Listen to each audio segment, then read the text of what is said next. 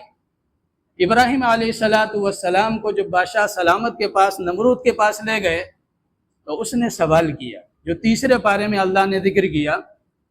اس نے پوچھا یہ بتلاؤ، میں نے سنا ہے کہ تم میرے علاوہ کسی اور کو رب مانتے ہو، تمہارا خدا کوئی اور ہے؟ ابراہیم علیہ السلام نے فرمایا یقیناً میں دوسرے کو خدا مانتا ہوں، آپ کو نہیں مانتا۔ اس نے سوال کیا وہ ہے کون؟ ابراہیم علیہ السلام نے فرمایا کہ بھائی میرا رب وہ ہے جو زندوں کو، جو مردوں کو زندہ کرتا ہے، یعنی زندگی موت کا مالک ہے۔ اس نے کہا اگر یہ بات ہے تو ٹھیک ہے۔ جیل سے 2 آدمیوں کو نکلوایا، ایک کی گردن مار دی، دوسرے کو آزاد کر دیا۔ کہا دیکھو میں بھی یہ کرتا ہوں۔ پاگلوں کی کمی نہیں کائنات کے اندر، بات سمجھ کر بھی لوگ جاہل بن جاتے ہیں۔ وہی معاملہ یہاں پر ہے، ایسا نہیں وہ سمجھنے، بھائی سمجھنا ہوتی تو بادشاہ کہاں بنتا، لیکن وہ جہالت پر در آیا۔ اب کیا کرے؟ ابراہیم علیہ السلام سمجھ گئے کہ اس پر بھی کوئی ہتھوڑا چلانا پڑے گا۔ ابراہیم علیہ السلام نے اگلی بات کی کہ میں اس کو رب مانتا ہوں، یأتی بالشمس من المشرق فأتی بها من المغرب، میں اس ذات کو رب مانتا ہوں جو سورج کو پچھم سے نکالتا ہے، جو سورج کو پورب سے نکالتا ہے۔ اگر تو رب ہے تو پچھم سے نکال کر دکھا۔ قرآن کہتا ہے فَبُہِتَ الَّذِي كَفَرَ۔ اب ہکا بکا آئیں بائیں سائیں کوئی جواب ہی نہیں بن پڑا۔ اب اس نے کہا بھائی بات جو بھی ہوئی گئی، چلو وہ ٹھیک ہے، لیکن اب اسے قتل کر دو، اسے قتل کر دو، اس لیے کہ اگر یہ معاشرے کے اندر رہا تو ہماری جو جڑیں ہیں یہ ہلا کر رکھ دے گا، ہمارے کفر و شرک کی جو بنیادیں ہیں انہیں یہ کھود کر جو ہے تحت الثری تک پہنچا دے گا۔ ایسے آدمی کا معاشرے کے اندر رہنا یہ خطرے سے خالی نہیں۔ لہذا اب ابراہیم علیہ السلام کے سامنے انہیں جلانے کے لیے لکڑیوں کا انتظام کیا جا رہا ہے، اور ذخیرہ کر کے جب اس میں آگ لگائی گئی تو تاریخ لکھنے والے لکھتے ہیں کہ وہ شعاعیں اور ان کی لپٹیں اتنی بلند تھیں کہ اوپر سے کوئی پرندہ پرواز نہیں کر سکتا تھا، وہ جل کر گر جاتا۔ اب ہوا یہ کہ اب ان کو ڈالا کیسے جائے، قریب تو جایا نہیں جا سکتا، ڈالا کیسے جائے؟ تو ایک منجنیق جیسی کوئی چیز تیار کی، جیسے غلیل، آپ یعنی آسان زبان میں کہ غلیل میں کوئی اینٹ پتھر رکھ کر ہم لوگ کھینچتے ہیں اور پھینکتے ہیں تو دور تک جاتی ہے، تو اس طرح کوئی چیز تیار کی گئی اور ابراہیم علیہ السلام کو اس میں ڈالا گیا اور پھر پش کیا تو وہ ابراہیم علیہ السلام اب آگ کی طرف چلے۔ یہاں پر جب ابراہیم علیہ السلام آگ کی طرف چلے ہیں تو یہاں 2 فرشتے ہیں، سیدنا حضرت جبریل علیہ السلام اور میکائیل علیہ السلام۔ جبریل علیہ السلام یہ سوال کر رہے ہیں الا کا حاجت، حضور آپ کو ضرورت ہے کچھ؟ تو حضرت ابراہیم علیہ السلام فرما رہے اما الیک فلا واما الی اللہ فنعم، جبریل اگر تم خود مدد کرنے کے لیے آئے ہو تو ہمیں تمہارے مدد کی ضرورت نہیں ہے، ایک مخلوق دوسرے مخلوق سے مدد لے یہ مجھے پسند نہیں، اور اگر اللہ نے بھیجا ہے تو نعم مجھے ضرورت ہے، میں اللہ کا محتاج ہوں۔ انہوں نے کہا نہیں، میں ذاتی طور پر آیا ہوں، اللہ تبارک و تعالیٰ نے نہیں بھیجا۔ فرمایا ہمیں ضرورت نہیں۔ میکائیل علیہ السلام حضور حکم کریں، بارش برسائیں، کام ختم ہو جائے، آگ بجھ جائے۔ فرمایا نہیں۔ تو جبریل علیہ السلام نے فرمایا کہ حضور ہم لوگوں کے مدد کی ضرورت نہیں ہے، تو اللہ سے تو کچھ کہیے، اللہ سے مانگیے۔ تو حضرت ابراہیم علیہ السلام یہ فرما رہے ہیں کہ جبریل اللہ ہماری حالت دیکھ رہا ہے یا نہیں دیکھ رہا ہے؟ جبریل علیہ السلام نے فرمایا بھائی اللہ تبارک و تعالیٰ تو سب کچھ دیکھ رہا ہے۔ فرمایا جب اللہ دیکھ رہا ہے تو ہو سکتا ہے اس کی منشا مجھے جلانے کی ہو اور میں بچنے کی دعا کروں، اس کے مرضی کے خلاف ہو جائے، لہذا میں کچھ نہیں کہتا۔ اللہ جب ہمیں دیکھ رہا ہے تو حسبنا اللہ و نعم الوکیل، یہ ابراہیم علیہ السلام کا جملہ ہے کہ بھائی اللہ ہمارے لیے کافی ہے، اگر وہ جلانا چاہتا ہے تو جلائے گا، اور اگر بچانا چاہتا ہے تو وہ کہیں بھی ڈال دیں، موت کے منہ سے ہمیں وہ زندہ نکالے گا۔ یہ کیا ہے؟ استقامت جو بتلایا گیا نا کہ پہلا امتحان ابراہیم علیہ السلام نے پاس کیا کہ کفر و شرک کے ماحول میں رہتے ہوئے ایک اللہ کو پہچان لیا۔ پہچاننے کے بعد استقامت کا عالم یہ ہے کہ چاہے وہ ماحول ہو اور چاہے وہ بادشاہ سلامت کا دربار ہو یا آگ کا یہ منظر ہو، کہیں پر بھی لغزش یا کہیں پر بھی ابراہیم علیہ السلام کے قدموں میں کپ کپاہٹ ہے ہی نہیں۔ لہذا جب ابراہیم علیہ السلام اب آگ کے اندر جاتے ہیں تو اب اللہ کا حکم براہ راست آگ کی طرف آتا ہے، قلنا یا نار کونی بردا، یہاں پر واو آ رہا، وسلامن، بردن سلامن نہیں ہے۔ قرآن نے جو ذکر کیا قلنا یا نار کونی بردن سلامن نہیں ہے، بردا وسلامن علی ابراہیم۔ آگ کی صفت جلانے کی ہے جو اللہ نے تخلیق کی ہے، جیسے چھری کی صفت کاٹنے کی ہے، آگ کی صفت جلانے کی ہے، لیکن جس نے ان کے اندر یہ صفتیں ڈالی ہیں وہ آج بھی اس پر قادر ہے کہ ان صفتوں کو سلب کر دے اور ختم کر دے۔ لہذا براہ راست جب ابراہیم علیہ السلام آگ کے اندر پہنچ رہے ہیں، اللہ کا حکم ہے قلنا یا نار کونی بردا، آگ تو ٹھنڈی ہو جا۔ اب یہاں مفسرین لکھتے ہیں کہ وہ آگ اتنی ٹھنڈی، لوگ دیکھ رہے ہیں کہ آگ جل رہی ہے، لیکن وہاں ابراہیم علیہ السلام جب پہنچے ہیں تو وہ آگ اتنی ٹھنڈی ہے کہ کپ کپی آ گئی ابراہیم علیہ السلام کو۔ تو اب دوسرا لفظ وسلامن، یعنی ٹھنڈا ہو جا لیکن سلامتی کے ساتھ، اس طرح ٹھنڈی نہیں کہ ابراہیم علیہ السلام اس ٹھنڈک سے تکلیف محسوس کریں۔ اس کو علامہ اقبال رحمۃ اللہ علیہ نے کیا کہا، بے خطر کود پڑا آتش نمرود میں عشق، عقل ہے محو تماشا لبے بام ابھی۔ یہ جو عقل کے گھوڑے دوڑاتے ہیں، شیطان نے عقل ہی تو لگائی تھی۔ جب آدم علیہ السلام کا سجدے کا حکم دیا گیا تو تمام فرشتے فسجد الملائکۃ کلہم اجمعون الا ابلیس، تمام کے تمام فرشتے سجدے میں، اور حضرت ابلیس وہ سیدھے کھڑے ہوئے ہیں۔ اب جب ان سے پوچھا گیا کہ بھائی سب چلے گئے تم نے کیوں، انہوں نے کہا خلقتنی من نار وخلقتہ من طین، عقل لے ڈوبی نے، عقل نے انہیں برباد کر دیا۔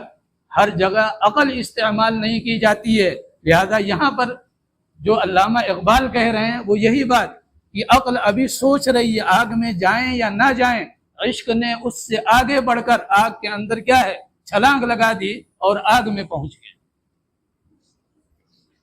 لہذا یہاں ابراہیم علیہ السلام جتنے دن بھی رہے، 40 دن یا جو بھی روایتیں آتی ہیں، بڑے مزے کی زندگی رہی۔ ابراہیم علیہ السلام بعد میں بتلاتے تھے کہ وہ آگ والے 40 دن جتنے مزیدار تھے، ساری زندگی میں وہ مزہ کبھی نہیں ملا۔ لہذا یہ دوسرا امتحان استقامت کا، ابراہیم علیہ السلام نے 100% کامیابی حاصل کی۔ اب تیسرا امتحان کیا ہے کہ جب کسی قوم کی طرف نبی بھیجا جائے اور قوم نبی کے قتل پر آمادہ ہو جائے، ان کے قتل کے پروگرام بنائے، تو پھر اب اللہ کی طرف سے رسول اس بات کا پابند ہوتا ہے کہ وہ اب اس بستی اور شہر کو چھوڑ دے، یعنی ہجرت کا حکم آ جاتا ہے۔ جیسے آپ دیکھیے، آپ صلی اللہ علیہ وسلم مکہ مکرمہ کے اندر 13 سال مسلسل محنت کرتے رہے، لیکن آخری سال میں بلکہ سن 9 ہجری میں جب حضرت ابو طالب کا انتقال ہوا اور اسی سال خدیجۃ الکبریٰ بھی دنیا سے چلی گئیں، اندر کی تسلیاں، باہر کا سہارا، یہ دونوں چیزیں اللہ نے لے لی، تب آپ نے طائف کا سفر کیا ہے۔ اور طائف والوں نے جو کچھ کیا آپ صلی اللہ علیہ وسلم کے ساتھ ہم سب جانتے ہیں۔ وہاں سے واپسی کے بعد آپ صلی اللہ علیہ وسلم نے صحابہ کرام کو ہجرت کی اجازت دے دی، لیکن چونکہ نبی کو جب تک واضح طور پر حکم نہ دیا جائے نبی شہر کو نہیں چھوڑ سکتا۔ جیسے یونس علیہ السلام سے چوک ہوئی، یونس علیہ السلام نے اللہ کا حکم آنے سے پہلے ہی عذاب کو جب دیکھا تو بستی چھوڑ دی، اور پھر اللہ تبارک و تعالی نے جو کچھ کیا کہ مچھلی کے پیٹ میں پہنچایا اور پھر وہاں سے باہر، پھر یہ ساری کہانی آپ سنتے رہتے ہیں۔ تو آپ صلی اللہ علیہ وسلم نے ہجرت تو کی بعد میں، لیکن صحابہ کرام کو اجازت دے دی کہ بھائی اب ہجرت کے اشارات مل رہے ہیں۔ اور جب دار الندوہ میں آپ صلی اللہ علیہ وسلم کے قتل کا پورا پروگرام بنا دیا اور ہر گھر اور ہر خاندان سے ایک ایک بچے کو، نوجوان کو لے کر آپ کے گھر کے باہر کھڑا کر دیا کہ جب آپ نکلیں گے آپ کو قتل کیا جائے گا، اور بنو ہاشم عرب کے تمام خاندانوں سے لڑ نہیں سکتا۔ اب اللہ تبارک و تعالیٰ نے آپ صلی اللہ علیہ وسلم کو ہجرت کی اجازت دی کہ اب آپ نکل جائیے، اب یہ لوگ قتل کے درپے ہیں اور قتل کے پروگرام بنا چکے ہیں۔